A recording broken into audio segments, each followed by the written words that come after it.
అంత్యయుగ సందేహాలు లేక సత్యముని వెలుగుతున్నది.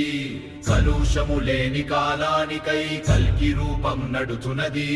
మనుష్యలో దైవాంశం మేల్కొంటూ మార్గము చూపుతున్నది. శాంతి సింహాసనం మళ్ళీ భూలోకమున వెలిగిపోతున్నది.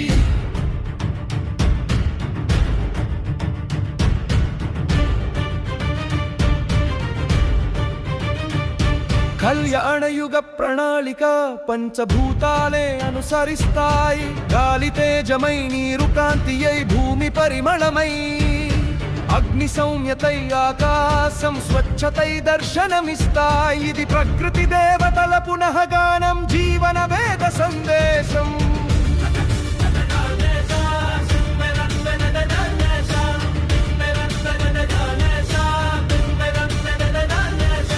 భక్తులు మాటల కంటే మౌనాన్నే స్వరము చేస్తారు. మతాలు ఒక్కటై హృదయాల భాష మాట్లాడతాయి. పూజలు చప్పట్లుగా కాక ధ్యానంగా మారతాయి. సత్యం ప్రేమతో జత కలిసిన పర్వదిన ఘడియలు. పసిడి బిందువుల వానలో పిల్లల నవ్వులు వినిపిస్తాయి. బుద్ధ ఘోషలు మౌనమై వేద ఘోషలుగా మారుతాయి. శిల్పంలో ప్రేమ, సంగీతంలో శాంతి విరాజిల్లుతాయి. ఇది పరిపూర్ణ కళ్యాణ యుగం, కలకాలం నిలిచిపోవలసినది.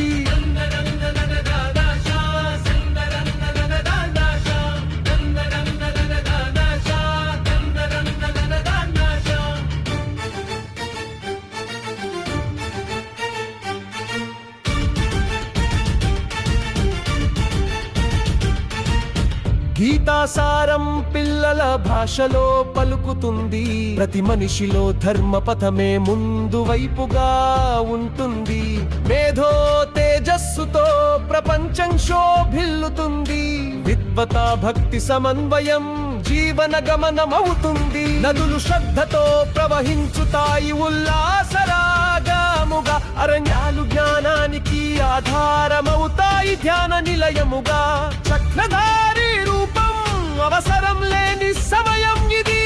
కృష్ణతత్వం ప్రతి హృదయంలో మెరిసే శాంతి రూపం. శ్రేయస్సు అనే పదం ఊహ కాదు అనుభవం. ఇది మహోన్నత జీవన విధానం, ఆధ్యాత్మిక ప్రకాశం. ధర్మం రెక్కలు వేసుకొని నీలాకాశంలో విహరిస్తుంది. కళ్యాణ యుగ దృశ్యమిది, కవిత్వంగా మారిన సత్యం.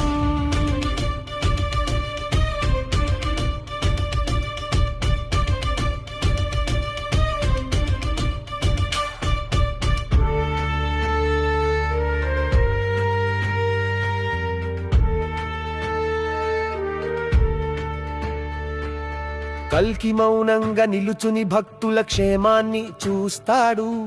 అతని చూపు భూమి ముద్దుగానే మారుతుంది.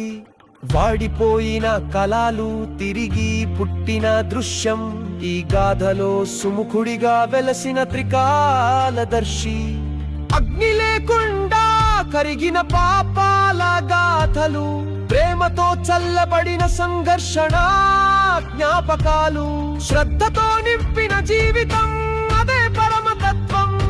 కళ్యాణ రాగాలు పాడే జీవ శైలే శ్రేష్టత. ఇది ముగింపు కాదు, శాశ్వత గమన శంకారావం.